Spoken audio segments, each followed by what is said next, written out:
তার মা তাকে ছোটবেলায় লালন পালন করছে, সে বড় হয়েছে, চাকরি নিয়েছে। চাকরি নেওয়ার পরে খেয়াল করে বোঝার চেষ্টা করুন, সে মায়ের কাছে গেল, গিয়ে বলতেছে, মা তুমি তো জীবনে আমার জন্য অনেক কিছু করেছো, আমি তো এখন চাকরি করি, আমি তো এখন লক্ষ টাকা অর্জন করেছি, তুমি আমার কাছে এমন একটা জিনিস চাও যেই জিনিসটা চাওয়ার কারণে আমি তোমার ঋণকে পরিশোধ করে দিতে পারবো। আমাকে একটু বলেন তো, মায়ের ঋণ কি কখনো পরিশোধ করা সম্ভব? মায়ের ঋণ কখনো পরিশোধ করা সম্ভব? কখনোই সম্ভব না। এখন মা মুচকি মুচকি হাসতেছে, বাবা তুমি আসছো আমার ঋণকে পরিশোধ করার জন্য। তো মা তাকে একটা পরীক্ষা দিলেন, বললেন, ঠিক আছে, তুমি যখন আজকে অফিসে যাবা, অফিস শেষ করে বাসায় আসার সময় রাতের বেলা একটা কলা নিয়ে আসবা। কি? একটা কলা। তখন সন্তান অবাক হলো, মায়ের কাছে আমি একটা জিনিস চাইলাম, কিছু একটা চাও আমার কাছে, তুমি আমার কাছে ছোট্ট একটা কলা চাইলা, এর কারণ কি? মা বলতেছে, নিয়ে আসো। সে নিয়ে আসলো কলা। নিয়ে আসার পরে রাতের বেলা সে যখন ডিনার শেষ করে ঘুমোতে গেল, তখন মা তার কাছে গিয়ে বলতেছে, বাবা এই নাও কলাটা, এই কলাটা তুমি আজকে তোমার এই বুকের উপর রেখে তুমি ঘুমিয়ে পড়ো। এখন সন্তান ভাবছে, একটা রাত এই বুকের উপর কলাটা নিয়ে ঘুমানো এটা কোনো বিষয় হইল? কোনো বিষয় না। সে তার বুকের উপর এই কলাটাকে রেখে সে ঘুমিয়ে পড়েছে, এটাকে ধরে রেখেছে, চেষ্টা করেছে জাগ্রত থাকার জন্য। কিন্তু সারাদিন অফিস করে আসছে, কতটুকু আর জাগতে পারবে? একটা সময় যাওয়ার পরে এই ছেলে ঘুমিয়ে পড়ছে। সকালবেলা ঘুম থেকে জাগ্রত হয়েছে, মা এসে বলতেছে, বাবা আমার কলাটা কোথায়? তাকিয়ে দেখে কলা তার নিচে পড়ে আছে, একদম চাপটা হয়ে নষ্ট হয়ে গেছে। ছেলেটার বুঝতে বাকি রইল না মা তারে কি শিখাতে চাইলেন। মা তারে বলতেছে, বাবা একটা রাত ছোট্ট একটা কলা তোমাকে আমি সংরক্ষণ করার দায়িত্ব দিয়েছিলাম, কিন্তু তুমি সেটা পারো নাই। কিন্তু তুমি সন্তান, যখন তুমি আমার গর্ভে ছিলা, এক রাত নয় 10 মাস 10 দিন আমি মা তোমাকে আমার গর্ভে ধারণ করেছি। তুমি আমার এই পেটের ভিতরে পা দিয়ে আমাকে লাথি মেরেছো। সংসারের সমস্ত কাজগুলোকে গুছিয়ে আমি খাবারের প্লেটটা সামনে নিয়ে যখন আমি লুকমাটা মুখে তুলবো, তুমি সন্তান আমার পেটের ভিতরে পা দিয়ে লাথি মেরেছো। আমার খাবার সেদিন বন্ধ হয়ে গেছে, আমি আর খাবার খেতে পারি নাই। তুমি সন্তান এভাবে করে আমাকে 10 মাস 10 দিন তুমি আমাকে কষ্ট দিয়েছো। যখন তুমি এই পৃথিবীতে এসেছিলে, শীতের কনকনে রাত, তোমাকে আমি ডান করে নিয়ে ঘুমিয়েছি, তুমি প্রস্রাব করে ভিজিয়ে দিয়েছো, তোমাকে বান করে নিয়ে শুয়েছি, ওখানে তুমি প্রস্রাব করে ভিজিয়েছো। আমি মা ভিজা জায়গায় শুয়ে তোমাকে মধ্যস্থলে দিয়েছি, ওখানে তুমি ভিজিয়ে দিয়েছো। আমি মা সারাটা রাত উজাগর থেকে থেকে তোমাকে আমার বুকের উপরে জড়িয়ে ধরে তোমাকে আমি সারা রাত পাহারা দিয়েছি, তোমার জন্য কোনো কষ্ট না হয়, তোমার জন্য এই বিছানার প্রস্রাব লেগে তোমার জন্য ঠান্ডা লেগে না যায়, সেই পরিশ্রম আমি করেছি। আজকে সেই সন্তান তুমি আসছো আমার ঋণ পরিশোধ করার জন্য।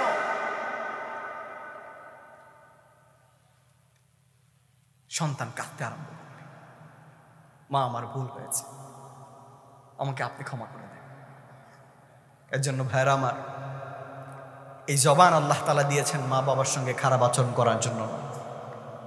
এখানে যারা আছি অনেকেই হয়তো আছে, অনেক যুবরা মা বাবার সঙ্গে খুব লাউডলি শাউট করে কথা বলি। আজকেই মা বাবার কাছে গিয়ে মাফ চেয়ে নেবেন, বাবা আমার ভুল হয়ে গেছে, মা আমার ভুল হয়ে গেছে, আমাকে ক্ষমা করে দাও, আমি বুঝি নাই, না বুঝি করে ফেলেছি। আর যাদের মা বাবা চিরদিনের জন্য বিদায় নিয়ে চলে গেছে, আপনারা আল্লাহ রাব্বুল আলামিনের কাছে মা বাবার জন্য দোয়া করবেন। আল্লাহ রাব্বুল আলামিন কোরআন কারীমের মধ্যে জানিয়ে দিলেন মা বাবার জন্য কিভাবে দোয়া করবেন। রব্বিরহামহুমা কামা রব্বায়ানি সগীরা। তো 2 নম্বরে কি পেলাম ভাই? নীরবতা অবলম্বন করব, অথবা ভালো ভালো কথা বলবো। পারবো না ইনশাআল্লাহ? সময় শেষ, বাকি 2টা বিষয় আপনাদেরকে খুব সহজে জাস্ট মাথায় দিয়ে যায়। 3 নম্বরে, মাশাআল্লাহ সুবহানাল্লাহ, 3 নম্বরে কি? আলাইকা বিল মসজিদি ফালজামহু ফাইন্নাহু লা মিসলা লা। 3 নম্বর হচ্ছে আপনাকে কি করতে হবে? মসজিদের সঙ্গে সম্পর্ক রাখতে হবে। এই মসজিদের সঙ্গে যদি আপনি সম্পর্ক রাখেন, রাসূলুল্লাহ সাল্লাল্লাহু আলাইহি ওয়াসাল্লাম সাহাবীকে ওসিয়ত করলেন, ফাইন্নাহু লা মিসলা লা, এর কোনো তুলনা হয় না। আর হাদিসের মধ্যে আছে, কঠিন হাসরের ময়দানে মাথার অর্ধ হাত উপরে সূর্য টকবক করতে থাকবে, জমিন হবে, মানুষগুলো পেরেশান হয়ে থাকবে সেদিন। আল্লাহ রাব্বুল আলামিনের আরশে আজিমের ছায়া ছাড়া আর কোনো কিছুর ছায়া সেদিন থাকবে না। আর সেই আরশে আজিমের ছায়ার নিচে আল্লাহ রাব্বুল আলামিন 7 শ্রেণীর ব্যক্তিকে জায়গা দিবেন। কয় শ্রেণীর ব্যক্তিকে? আওয়াজ করে বলেন, কয় শ্রেণীর ব্যক্তিকে? 7 শ্রেণীর ব্যক্তি। আর এই 7 শ্রেণীর ব্যক্তির মধ্যে হচ্ছে এক ব্যক্তি ওয়ারাজুলুন কলবুহু মুআল্লাকুন বিল মাসাজিদ, যার অন্তরটা সদা সর্বদাই মসজিদের সঙ্গে লেগে থাকে। তো 3 নাম্বার কি পেলাম ভাই? আওয়াজ করে বলুন, কি পেলাম? মসজিদের সঙ্গে সম্পর্ক রাখা। পারবো না ইনশাআল্লাহ? রমজান মাস, বাসায় তো তেমন কোনো ব্যস্ততা নাই, সারাদিন মসজিদে থাকবেন, পারবেন না ইনশাআল্লাহ? ইবাদত করবেন। 4 নম্বরে কি বলেছিলাম? যুখরুন লাকা ফিস সামা, এই কোরআন তিলাওয়াত আপনি করবেন। এই কোরআন এই পৃথিবীতে এটা আপনার আমার জন্য আলো হবে, আর আখিরাতে আপনার আমার জন্য সঞ্চয় হবে। বলেন সুবহানাল্লাহ। নবী করিম সাল্লাল্লাহু আলাইহি ওয়াসাল্লাম হাদিসের মধ্যে বলেন, ইন্নাল্লাযী লাইসা ফী জাওফিহি শাইউম মিনাল কুরআনি কাল বাইতিল খারিব, কোন ব্যক্তির আত্মা অন্তর যখন কোরআন শূন্য হয়ে যায়, কোরআন শূন্য হয়ে যাওয়ার কারণে ওই আত্মা অন্তরটা আর সুন্দর থাকে না, অপরিচ্ছন্ন, ময়লা এবং শয়তানের বাসাতে পরিণত হয়ে যায়। যে অন্তরের মধ্যে কোরআন থাকে না, সেই অন্তরের মধ্যে নূর থাকে না, আলো থাকে না, সেই অন্তরের মধ্যে ঈমান থাকে না, সেই অন্তরটা শয়তানের বাসাতে পরিণত হয়ে যায়। আর তখনই মানুষ গাঁজাখড়ি কথাবার্তা বলে। কথা বলেন ঠিক না বেঠি? যখনই মাইক নিয়ে যা ইচ্ছা তা বলে। কথা বলেন ঠিক না বেঠি? আল্লাহ তাআলা আমাদেরকে হিদায়াত দান করুন। অপরদিকে আল্লাহ রাব্বুল আলামিন সূরাতুল ফুরকানের মধ্যে আল্লাহ রাব্বুল আলামিন বললেন, وقال الرسول يا رب ان قوم اتخذوا هذا القرآن مهجورا, যে কঠিন হাসরের ময়দানে যে রাসূলুল্লাহ সাল্লাল্লাহু আলাইহি ওয়াসাল্লাম উম্মতের জন্য শাফাআত করার কথা, এই নবী করিম সাল্লাল্লাহু আলাইহি ওয়াসাল্লাম কঠিন হাসরের ময়দানে আপনার আমার ব্যাপারে আল্লাহ রাব্বুল আলামিনের কাছে অভিযোগ করবে। আর যেই অভিযোগটা করবে সেই অভিযোগটা হচ্ছে, আমার এই সম্প্রদায়, আমার এই কওম, আমার এই জাতি, তারা এই কোরআনকে পরিত্যাগ করেছে। আর এই কোরআনকে পরিত্যাগ করার অর্থ কি? কোরআনকে পরিত্যাগ করার অর্থ হচ্ছে কোরআন না পড়া, কোরআন পড়তে পারা কিন্তু কোরআনকে ঝুলিয়ে রেখে দেওয়া, কোরআন না পড়া, বছরে একদিন বের করা, আবার কোরআন পড়তে পারা, কোরআন বোঝা কিন্তু তা অনুযায়ী আমল না করতে পারা। এভাবে করে অনেকগুলো স্টপ আছে।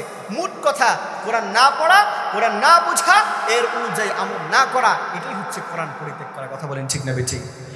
এখানে যদি বুলেট মারি, আমার মনে হয় শতকরা 5% ছাড়া 95%ই ভালো করে সহি শুদ্ধ করে কোরআন পড়তে পারেন না। কথা বলেন ঠিক না বেঠিক? আমি কি ভুল বলেছি? আমি কি ভুল বলেছি? ঠিক বলেছি তো? তাহলে আমাদেরকে কোরআন শিখতে হবে না ভাই? কোরআন কি শিখতে হবে? রমজান মাস যে 4টি আমল আপনাদের সামনে উপস্থাপন করলাম, এই 4টি আমলই আপনি রমজান মাসে করতে পারবেন। 1 নম্বরে কি বলেছিলাম? আওয়াজ করে বলে 1 নম্বরে কি বলছিলাম? ও আরো বলে আরেকটা আয়াত বলে দিই। এই কোরআন নাজিল হয়েছে রমাদান মাসে। সূরাতুল বাকারা 185 নম্বর আয়াত, শাহরু রমাদান আল্লাযী উনজিলা ফীহিল কুরআন হুদাল লিন-নাস ওয়া বাইয়িনাতিন মিনাল হুদা ওয়াল ফুরকান। সুবহানাল্লাহ। এই রমজান মাস কোরআন নাজিলের মাস, আর এই কোরআন নাজিল হয়েছে আপনার আমার জন্য হিদায়াত দেওয়ার জন্য। বলেন সুবহানাল্লাহ। পৃথিবীর মানুষগুলোকে আরো আধারের পার্থক্যগুলো বোঝানোর জন্য, পৃথিবীর মানুষের সামনে সত্য এবং মিথ্যার পার্থক্যগুলো বোঝানোর জন্য, কোনটা নেই, কোনটা হালাল, কোনটা হারাম, এই সমস্ত কিছু বোঝানোর জন্য এই কোরআন এসেছে। বলেন সুবহানাল্লাহ। তাহলে 4টি ওসিয়ত রাসূলুল্লাহ সাল্লাল্লাহু আলাইহি ওয়াসাল্লাম সাহাবীকে করা 4টি ওসিয়ত নিয়ে আমরা আলোচনা শুনলাম। আর এই 4টি কাজই আপনি চাইলে রমজান মাসে করতে পারবেন। পারবেন না ইনশাআল্লাহ? 1 নম্বরে কি বলেছিলাম? কি বলেছিলাম? 2 নম্বরে নিরাপত্তা পালন করা। 3 নম্বরে বুঝি নাই, মসজিদের সঙ্গে সম্পর্ক রাখা। 4র্থ নম্বরে কোরআন তিলাওয়াত করা। সুবহানাল্লাহ। এখন এতগুলো মানুষ যে বলছে, আমি কয়জনকে দিব, পুরস্কার দিব? হ্যাঁ, কয়জনকে পুরস্কার দিব? আমি পুরস্কার দিতে রাজি, কিন্তু আমি দিব কয়জনকে? এতগুলো আমার কাছে তো এত টাকা নাই। মুসাফির মানুষ দোয়া করতে পারবো, আর কিছু করতে পারবো না। আপনাদের জন্য অন্তরের অন্তঃস্থল থেকে অসংখ্য অগণিত ভালোবাসা, শুভেচ্ছা রইল। আপনাদের এই সাইডটাতে আমার প্রথমবার আসা, আল্লাহ যদি চায় ভবিষ্যতে আসবো, দেখা হবে ইনশাআল্লাহ। আমি সৌদি আরবে একটা মসজিদে ইমাম। 25 আগস্ট যেদিন আপনারা দেশ স্বাধীন করলেন, ওই দিন আমার ফ্লাইট ছিল।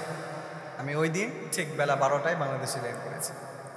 এই মাহফিলকে উপলক্ষ করে আমার মাহফিল টাফিল থাকে, এই জন্য। তো আল্লাহ তাআলা এবছর আপনাদের এখানে আনলেন, আসলাম, আপনাদেরকে দেখলাম, সত্যি খুব ভালো লেগেছে। আপনারা খুব মনোযোগ সহকারে বসলেন। যে কথাগুলো বললাম, আল্লাহ রাব্বুল আলামিন এই কথাগুলোর উপরে আপনাকে আমাকে আমল করা তৌফিক দান করে। সকলে বলেন আমিন। আমার জন্য সবাই দোয়া করবেন তো ইনশাআল্লাহ।